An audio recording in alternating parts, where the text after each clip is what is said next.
Sizningcha o'g'il bolalar aqlliroqmi, qiz bolalar aqlliroqmi? Menimcha qizlar. Yaxshi, unda hozir yo'limizdan chiqqan istalgan bitta bolani to'xtatamizmi? Ular bilan savol-javob o'yinini o'ynaysiz. Mayli. Bularning aytishicha, qiz bolalar aqlliroq ekan. Hozir savol-javob o'yinini o'ynaymiz va kim g'olib chiqsa 100 ming so'mga ega bo'ladi. Rozimisiz? Roziman.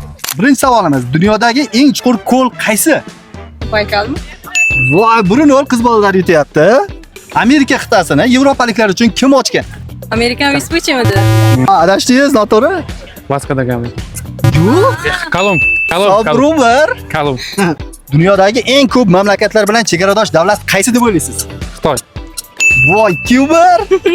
Qadimgi Mesopotamiya davlati qaysi ikki daryo oralig'ida joylashgan? Dajla va Firot. Voy, Chubar sof. O'g'il bolalar jamoasi yomon ketyapti. Aytgancha samarqandlik bolaning YouTube va Instagramiga obuna bo'lib qo'yishni unutmang. Dunyodagi eng katta orol. Voy, Savchuyikka ancha yaqinlashib oldi. Dunyodagi eng katta materik. Osiyo. Eng katta materik. Yevrosiyo materiali. Voy, Yevrosiyo to'g'ri javobingiz. 100 ming so'm pul yutug'iga ega bo'ldingiz. Tabriklaymiz. Sizga esa ishonch jamoasidan sovg'a beramiz. Birinchidan 3-iyungacha barcha bolalar mahsulotlarida ishonchda 50% chegirmalar e'lon qilingan.